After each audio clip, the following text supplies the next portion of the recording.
మీ సొంత ఇంటి కలను నిజం చేసుకోండి. వడ్డీ లేకుండా ఎలాంటి లోన్ తీసుకోవాలో మీకోసమే ఈ webinar. Hello views, welcome back to our channel. ఈరోజు మనతో ఉన్నారు సుందరరామరెడ్డి గారు. సార్తో మాట్లాడదాం. Hi sir. సార్, ఈ రోజుల్లో జనరల్గా చూసుకున్నట్లయితే ఇన్కమ్ ఎర్నింగ్ ఈ క్యాపబిలిటీలో 50,000 నుంచి ₹1,00,000 ఎర్న్ చేసే వాళ్ళ సంఖ్య ఎక్కువగానే ఉంది. అలాగే మోస్ట్ ఆఫ్ ది పీపుల్ వీళ్ళు ఎవరైతే ఉన్నారో వీళ్ళు ఎక్కువ కోటీశ్వర్లు అవ్వడానికి స్కోప్ కూడా ఉంది కదా. కానీ ఏ ముఖ్యమైన కారణాల వల్ల వీళ్ళు ఆ ప్లేస్ని రీచ్ అవ్వలేకపోతున్నారంటారు? సో చెప్పాను కదా, ఫైనాన్షియల్ ప్లానింగ్ లేకుండానే చాలా మంది ఏంటంటే తాత్కాలికంగా ఇప్పుడు ఉన్న లైఫ్ స్టైల్కి ఇప్పుడున్న కండిషన్ చూసుకుంటారు. ఫ్యూచర్లో ఇన్ఫ్లేషన్ ఎలా ఎఫెక్ట్ అవుతుందో అండ్ లైఫ్ స్టైల్స్ ఎలా చేంజ్ కాబోతున్నారో ప్రెడిక్ట్ చేయలేరు అనమాట. ఫ్యూచర్ మీద అవగాహన ఉండదు. తద్వారా ఏంటంటే వాళ్ళు ఫ్యూచర్ రెడీ అవ్వరు. తీరా ఆ కండిషన్ వచ్చినప్పుడు వాళ్ళ దగ్గర మనీ సాలదు.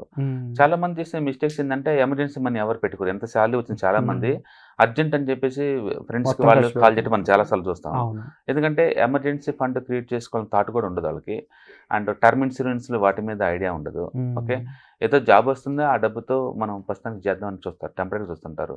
రేపొద్దున మ్యారేజ్ అవుతుంది, ఫ్యామిలీ అవుతుంది, కిడ్స్ పుడతారు, వాళ్ళ ప్లానింగ్ అంటే కిడ్స్ ఎడ్యుకేషన్కి వాళ్ళు చూసుకోవాలి, రిటైర్మెంట్కి ప్లాన్ చేసుకోవాలి, హౌస్ కారు ఇలాంటివి కొంటారు, ప్లాన్ చేసుకోవాలి.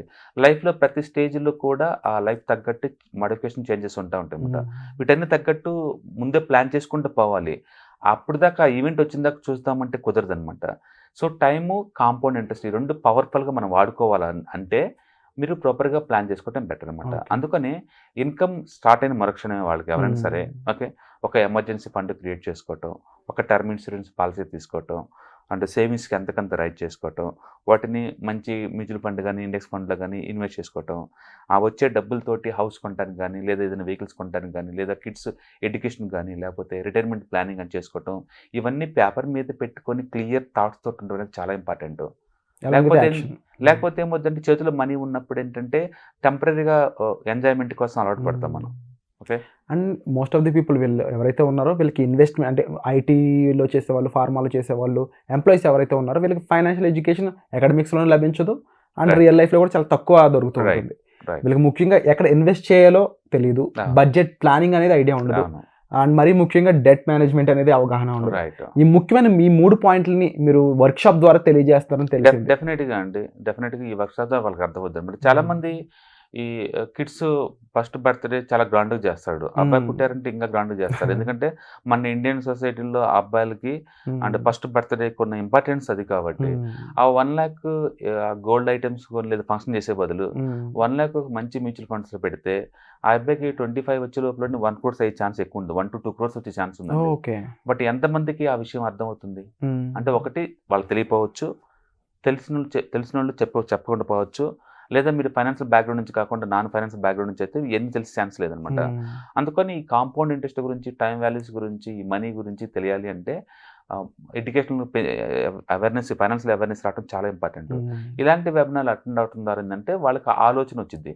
ఒకసారి ఆలోచన వచ్చినప్పుడు ఏంటంటే శాలరీలో నుంచి కొంత డబ్బుని ఇటు ఫండ్ క్రియేట్ చేసుకోవచ్చు, ఫండ్ నుంచి ప్యాచ్ ఇన్కమ్ బినవద్దు అనమాట. అందుకని ఇలాంటి వెబినార్స్ అటెండ్ అవడం వల్ల ప్రతి ఒక్కరికి లైఫ్ని ఎలా ప్రాపర్గా ప్లాన్ చేసుకోవాలనేది ఐడియా వస్తుంది అనమాట. సో అండ్ అలాగే చాలా మందికి ఈ వర్క్షాప్ అనేది ఏదైతే ఉందో ఇవి కేవలం శాలరీ వారికి మాత్రమే, బిజినెస్ చేసే వాళ్ళకి కాదు అని కూడా అనుకుంటున్నారు. వాళ్ళకి ఏ విధంగా ఈ వర్క్షాప్ ఉపయోగపడుతుంది? ఎవరికైనా సరే అండి, ఒక ప్లానింగ్ అంటే ఒక ఫైనాన్షియల్ ఈవెంట్ తగ్గట్టు డిజైన్ చేసుకుందాం అనుకుంటే చాలా మంది అలా అనుకోలేదు అంటారు. చాలా మంది ఏమనుకుంటారంటే నేను అలా అనుకోలేదు అనుకుంటారు. ఎమర్జెన్సీ మనీ కావాలి, మిడ్ నైట్ ఏదైనా పెయిన్ వచ్చింది, చెస్ట్ పెయిన్ వచ్చింది, అలా అనుకోలేదు అంటారు. ఆఫీస్ కార్ తీసుకెళ్తున్నారు, సడన్ గా బ్రేక్ డౌన్ అయింది, అలా బ్రేక్ డౌన్ అవ్వదు అనుకుంటారు. లైఫ్ ఎప్పుడు అన్సర్టనిటీ కదా, you have to prepare for that one. అందుకని మీ దగ్గర ఎమర్జెన్సీ మనీ ఉండాలి. ఓకే, అలాగే మన ఇన్కమ్కి ప్రొటెక్షన్ ఉండాలి, టర్మ్ ఇన్సూరెన్స్ తీసుకోవాలి మీరు కంపల్సరీగా. అలాగే హౌస్ కొనడానికి ప్లాన్ చేసుకోవాలి, రిటైర్మెంట్గా ప్లాన్ చేసుకోవాలి. తర్వాత చూసుకుందాం అనుకున్నారనుకోండి, లేట్ అయ్యే కొద్దీ దాన్ని క్రియేట్ చేసుకోవడం చాలా టఫ్ అవుతుంది అనమాట. నీకు 500 రూపీస్తో పోయేదానికి 50,000 తీసుకెళ్తారు వీళ్ళు.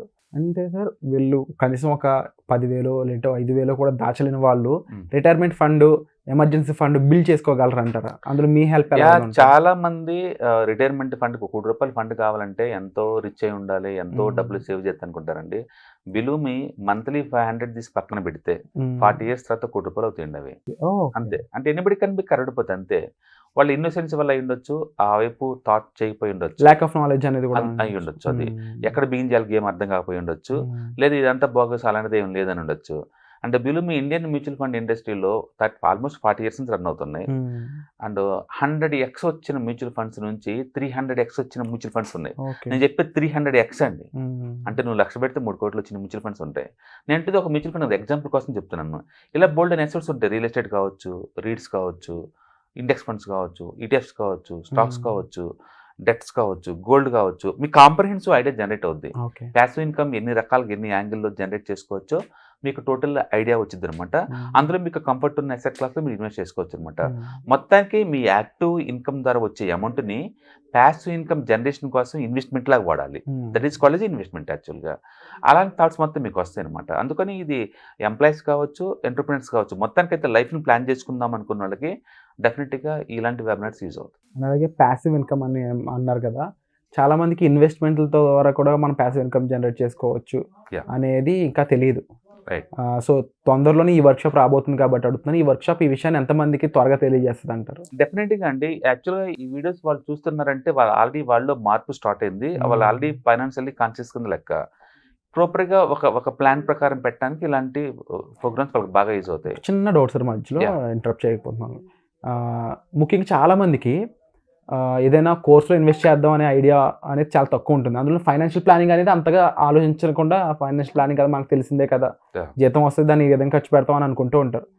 అనుకునే వాళ్ళందరికీ ఏం చెప్తారు? ఫైనాన్షియల్ ప్లానింగ్ అంటే అంత వర్త్ లేదు అన్నట్టు భావిస్తుంటారు ఇన్వెస్ట్మెంట్తో కంపేర్ చేస్తే. బేసికల్గా మనకి ఒక శాలరీ కొంత అమౌంట్ మిగులుతుంది అనుకోండి, దీన్ని ఆప్టిమంగా ఎలా వాడాలి అని మీకు క్లారిటీ రావాలంటే ఇలాంటి ప్రోగ్రామ్స్ ద్వారా మీకు ఐడియా జనరేట్ అవుతుంది. మనం ఏంటంటే దీంట్లో టూల్స్ ఇస్తాము, యాప్లు ఇస్తాము, అండ్ మెటీరియల్స్ బోర్డ్ అని ఇస్తాం కాబట్టి వాళ్ళకి ఫ్యూచర్లో అప్డేట్ అవ్వచ్చు అండ్ ట్రాక్ చేసుకోవచ్చు అనమాట. మొత్తానికి ఫినాన్స్ అనేది ఎవ్రీ ఇయర్ రివ్యూ చేసుకుంటే వెళ్ళాల్సిన సబ్జెక్ట్ అండి. అది ఒకసారి నేర్చుకుంటే లైఫ్ టైం పనికొచ్చే సబ్జెక్ట్ కాదు.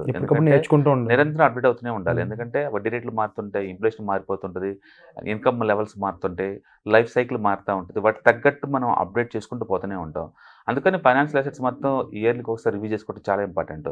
చాలామంది అంటారు, అప్పుడు నేను స్టాక్ కొన్నాను 100 రెట్లయింది, ఇప్పుడు స్టాక్ కొన్నాను 1000 రెట్లయింది అంటూ ఉంటారు. వాళ్ళు ఓన్లీ సక్సెస్ అయిన ఒకటి గురించి మాట్లాడుతున్నారు, ఫ్లాప్ అయిన 1000 గురించి ఎవరు మాట్లాడలా. అందుకని చేసుకుంటూ పోవాలి. మెంటర్షిప్ ద్వారా తగ్గించే అవకాశం ఉందంటారు ఇలాంటి కేసు. బేసికల్గా ఇలాంటి వెబినార్ దాంట్లో రిస్క్ రివార్డ్ రెండు అర్థమవుతాయి కాబట్టి రివ్యూ చేసుకుంటూ పోతుంటారు. బట్ మొత్తం ఎలా రివ్యూ చేసుకోవాలో మీకు అర్థమవుద్ది, ఎలా కంపేర్ చేసుకోవాలో మీకు అర్థమవుద్ది. ఓవరాల్గా ఏంటంటే ఓవరాల్గా ఈ డిఫరెంట్ లైఫ్ స్టేజ్ల్లో వచ్చిన డిఫరెంట్ ఫైనాన్షియల్ నీడ్స్ని ఎలా ప్లాన్ చేసుకోవాలి, వాటిని ఎలా ఎగ్జిక్యూట్ చేసుకోవాలి, ఆ ఫండ్ని ఎలా క్రియేట్ చేసుకోవాలి అనేది దీంట్లో చెప్పబడతారు కాబట్టి వాళ్ళకి ఐడియా జనరేట్ అవుతుంది. Thank you so much sir. And ముఖ్యంగా ఇంపార్టెంట్ పాయింట్స్ అన్ని మా కోసం తెలియజేసినందుకు thank you so much. So ఈ వర్క్షాప్ ఎందుకు ఏంటి అనేది మీకు క్లియర్గా అర్థమై ఉంటుంది. సో తప్పకుండా దీనికి ఒక ఛాన్స్ ముఖ్యంగా మీరు తీసుకోవాలి, ఫైనాన్షియల్గా మీరు సెటిల్ అవ్వాలి అనుకున్నట్లయితే వెంటనే డిస్ప్లే అవుతున్న నెంబర్స్ కాల్ చేసి ఎన్రోల్ చేసుకోండి. Thank you so much. Suman టీవీలో మీ పర్సనల్ అండ్ బిజినెస్ ప్రమోషన్స్ కోసం కింది నెంబర్కి కాంటాక్ట్ చేయండి.